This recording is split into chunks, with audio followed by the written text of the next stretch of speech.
ജീവിതത്തിലെ വിഷമഘട്ടങ്ങളെ തരണം ചെയ്യാൻ രാമായണ പാരായണം എക്കാലവും സഹായിക്കുമെന്ന് Amrita school of spiritual and cultural studies principal Brahmachari Achyutamrita Chaitanya. രാഷ്ട്രത്തിനും ലോകത്തിനും നന്മയുടെ സന്ദേശമാണ് രാമായണം നൽകുന്നത്. രാമായണ പാരായണം ഓരോ കുടുംബവും വ്യക്തിയും ജീവിതത്തിന്റെ ഭാഗമാക്കി മാറ്റണം. അച്ഛനും അമ്മയും രാമായണ സന്ദേശം കുട്ടികളിലേക്ക് പകർന്നു നൽകി ജീവിത അഭിവൃദ്ധി ഉറപ്പുവരുത്തണമെന്നും അദ്ദേഹം പറഞ്ഞു. ഓം അമൃതേശ്വരി നമഃ. രാമായണം നമുക്ക് നൽകുന്ന സന്ദേശം നമ്മുടെ കുടുംബത്തിനും നമ്മുടെ സമൂഹത്തിനും നമ്മുടെ രാഷ്ട്രത്തിനും ഈ ലോകത്തിനും തന്നെ നന്മ എങ്ങനെ കൊണ്ടുവരാം എന്നുള്ളതാണ്. എങ്ങനെ ദുഃഖങ്ങളും ദുരിതങ്ങളും തരണം ചെയ്ത് മാനസികവും ശാരീരികവും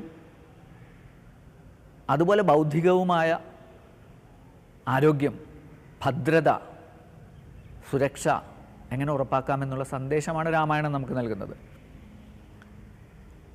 രാമായണം നമ്മുടെ കുടുംബജീവിതത്തിൻ്റെ ഭാഗമാകണം, വ്യക്തി ജീവിതത്തിൻ്റെ ഭാഗമാകണം. നിത്യപാരായണം നമുക്ക് ശീലമാകണം. അതിനെക്കുറിച്ചുള്ള വിചാരങ്ങൾ, വിചിന്തനങ്ങൾ നമ്മുടെ ജീവിതത്തിൽ എന്നും ഉണ്ടായിരിക്കണം.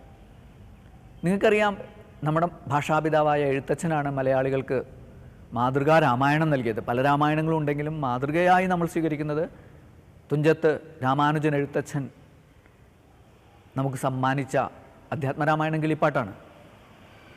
അധ്യാത്മരാമായണം കിളിപ്പാട്ടിലെ ഒരു പ്രത്യേകത, ഓരോ കാണ്ഡവും നമുക്കറിയാം, ബാലകാണ്ഡ, അയോധ്യാകാണ്ഡ, ഇങ്ങനെയുള്ള കാണ്ഡങ്ങൾ ഓരോന്നും അവസാനിക്കുന്നത് ഇത്തി അധ്യാത്മരാമായണേ ഉമാമഹേശ്വര സംവാദേ ബാലകാണ്ഡം സമാപ്തം ആണ്.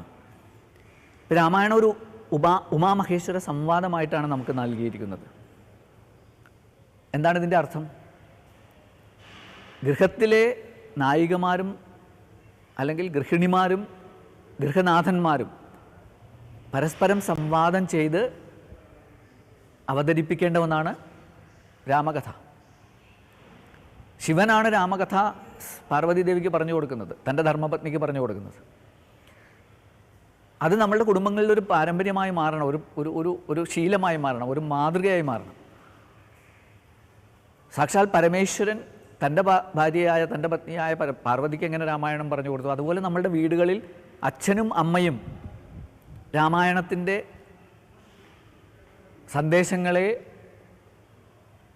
കൈമാറുന്നതിൽ, കുട്ടികൾക്കെല്ലാം പകർന്നു നൽകുന്നതിൽ ഏർപ്പെടണമെന്നാണ് ഈ ഉമാമഹേശ്വര സംവാദത്തിലൂടെ നമ്മളെ പഠിപ്പിക്കുന്നത്.